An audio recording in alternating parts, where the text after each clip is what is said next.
वक्रतुण्डं महाबलं षडक्षरं कृपासिन्धुं नमामि ऋणमुक्तये एकाक्षरं ह्येकदन्तम् एकं ब्रह्म सनातनम् एकमेवाद्वितीयं च नमामि ऋणमुक्तये महागणपतिं देवं महसत्त्वं महाबलं महाविघ्नहरं शम्भोः नमामि ऋणमुक्तये कृष्णावरं कृष्णवर्णं कृष्णगन्धानुलेपनं कृष्णसर्पोपवीतं च नमामि ऋणमुक्तये रक्ताम्बरं रक्तवर्णं रक्तगन्धानुलेपनं रक्तपुष्पप्रियं देवं नमामि ऋणमुक्तये पीताम्बरं पीतवर्णं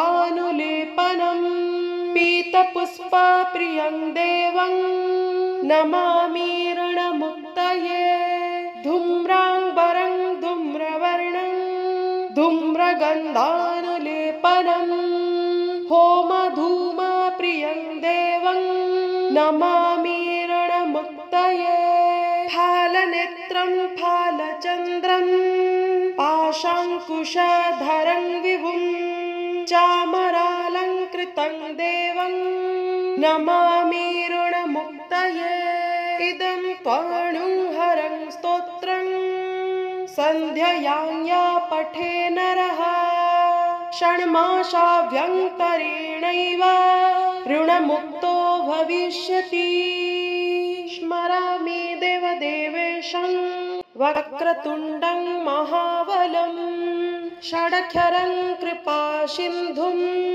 नमामि ऋणमुक्तये एकाक्षरं ह्येकदन्तम् एकं ब्रह्म सनातनम् एकमेवाद्वितीयं च नमामि ऋणमुक्तये महागणपतिं देवं महसत्त्वं महाबलं महाविघ्नहरं शम्भोः नमामि ऋणमुक्तये कृष्णावरं कृष्णवर्णं कृष्णगन्धानुलेपनं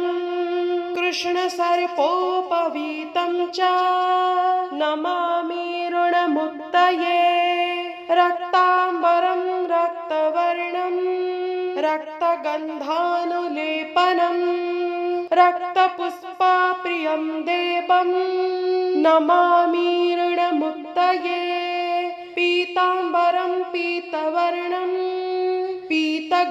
पीतगन्धानुलेपनं पीतपुष्पप्रियं देवं नमामि ऋणमुक्तये धूम्राम्बरं धूम्रवर्णं धूम्रगन्धानुलेपनं होमधूमप्रियं देवं नमामि ऋणमुक्तये फालनेत्रं फालचन्द्रं पाशाङ्कुशधरं विभुं चामरालङ्कृतं देवं नमामि ऋणमुक्तये इदं त्वणुहरं स्तोत्रं सन्ध्ययां पठे नरः षण्मासाभ्यन्तरेणैव ऋणमुक्तो भविष्यति स्मरामि देवदेवेशं वक्रतुण्डं महाबलं षडक्षरं कृपासिन्धुं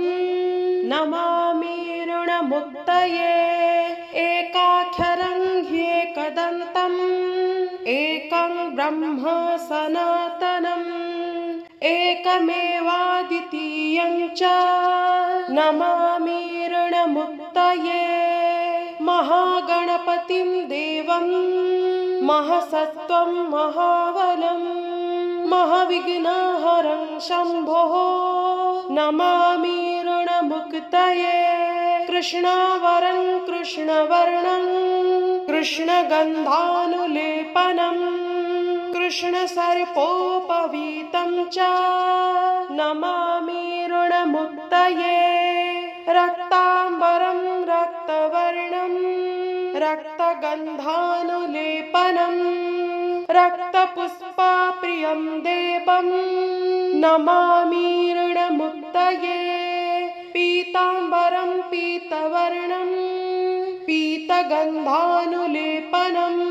पीतपुष्पप्रियं देवं नमामि ऋणमुक्तये धूम्राम्बरं धूम्रवर्णं धूम्रगन्धानुलेपनं होमधूमप्रियं देवं नमामि ऋणमुक्तये फालनेत्रं फालचन्द्रं पाशाङ्कुशधरं विभुं चामरालङ्कृतं देवं नमामि ऋणमुक्तये इदं त्वणुहरं स्तोत्रं सन्ध्ययां या पठे नरः षण्मासाभ्यन्तरेणैव ऋणमुक्तो भविष्यति स्मरामि देवदेवेशं वक्रतुण्डं महाबलं षडक्षरं कृपासिन्धुं नमामि ऋणमुक्तये एकाक्षरं ह्येकदन्तम् एकं ब्रह्म सनातनम् एकमेवाद्वितीयं च नमामि ऋणमुक्तये महागणपतिं देवं महसत्त्वं महाबलं महाविघ्नहरं शम्भोः नमामि ऋणमुक्तये कृष्णावरं कृष्णवर्णं कृष्णगन्धानुलेपनं कृष्णसर्पोपवीतं च नमामि ऋणमुक्तये रक्ताम्बरं रक्तवर्णं रक्तगन्धानुलेपनं रक्तपुष्पप्रियं देवं नमामि ऋणमुक्तये पीताम्बरं पीतवर्णं पीतगन्धानुलेपनं पीतपुष्पप्रियं देवं नमामि ऋणमुक्तये धूम्राम्बरं धूम्रवर्णं धूम्रगन्धानुलेपनं होमधूमप्रियं देवं नमामि ऋणमुक्तये फालनेत्रं फालचन्द्रं पाशाङ्कुशधरं विभुं चामरालङ्कृतं देवं नमामि ऋणमुक्तये इदं त्वणुहरं स्तोत्रं सन्ध्ययां या पठे नरः षण्मासाभ्यन्तरेणैव ऋणमुक्तो भविष्यति स्मरामि देवदेवेशं वक्रतुण्डं महाबलं षडक्षरं कृपासिन्धुं नमामि ऋणमुक्तये एकाक्षरं ह्येकदन्तम् एकं ब्रह्म सनातनम् एकमेवाद्वितीयं च नमामि ऋणमुक्तये महागणपतिं देवं महसत्त्वं महाबलं महाविघ्नहरं शम्भोः नमामि ऋणमुक्तये कृष्णावरं कृष्णवर्णं कृष्णगन्धानुलेपनं कृष्णसर्पोपवीतं च नमामि ऋणमुक्तये रक्ताम्बरं रक्तवर्णं रक्तगन्धानुलेपनं रक्तपुष्पप्रियं देवं नमामि ऋणमुक्तये पीताम्बरं पीतवर्णं पीतगन्धानुलेपनं पीतपुष्पप्रियं देवं नमामि ऋणमुक्तये धूम्राम्बरं धूम्रवर्णं धूम्रगन्धानुलेपनं होमधूमप्रियं देवं नमामि ऋणमुक्तये फालनेत्रं फाल फालचन्द्रं पाशाङ्कुशधरं विभुं चामरालङ्कृतं देवं नमामि ऋणमुक्तये। इदं त्वणुहरं स्तोत्रं सन्ध्ययां या पठे नरः षण्मासाभ्यन्तरेणैव ऋणमुक्तो भविष्यति। स्मरामि देवदेवेशं वक्रतुण्डं महाबलं षडक्षरं कृपासिन्धुं नमामि ऋणमुक्तये। एकाक्षरं ह्येकदन्तम् एकं ब्रह्म सनातनम् एकमेवाद्वितीयं च नमामि ऋणमुक्तये। महागणपतिं देवं महसत्त्वं महाबलं महाविघ्नहरं शम्भोः नमामि ऋणमुक्तये। कृष्णावरं कृष्णवर्णं कृष्णगन्धानुलेपनं कृष्णसर्पोपवीतं च नमामि ऋणमुक्तये। रक्ताम्बरं रक्तवर्णं रक्तगन्धानुलेपनं रक्तपुष्पप्रियं देवं नमामि ऋणमुक्तये।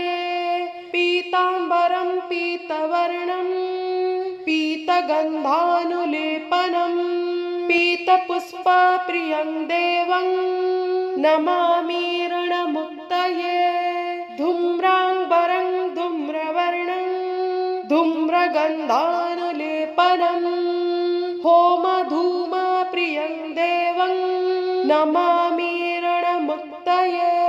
फालनेत्रं फालचन्द्रं पाशाङ्कुशधरं विभुं चामरालङ्कृतं देवं नमामि ऋणमुक्तये।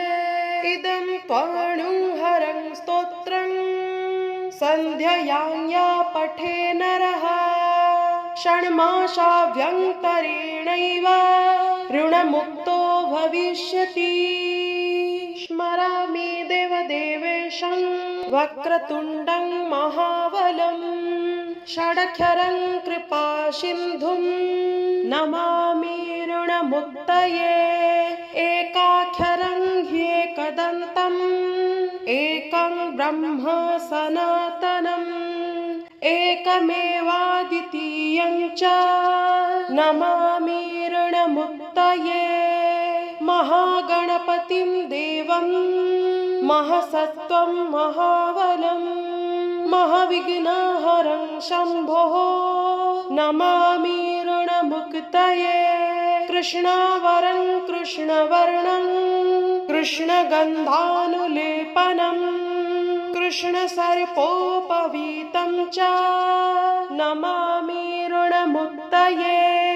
रक्ताम्बरं रक्तवर्णं रक्तगन्धानुलेपनं रक्तपुष्पप्रियं देवं नमामि ऋणमुक्तये। पीताम्बरं पीतवर्णं पीतगन्धानुलेपनं पीतपुष्पप्रियं देवं नमामि ऋणमुक्तये। धूम्राम्बरं धूम्रवर्णं धूम्रगन्धानुलेपनं होमधूमप्रियं देवं नमामि ऋणमुक्तये। फालनेत्रं फालचन्द्रं पाशाङ्कुशधरं विभुं चामरालङ्कृतं देवं नमामि ऋणमुक्तये। इदं त्वणुहरं स्तोत्रं सन्ध्ययां या पठे नरः षण्मासाभ्यन्तरेणैव ऋणमुक्तो भविष्यति।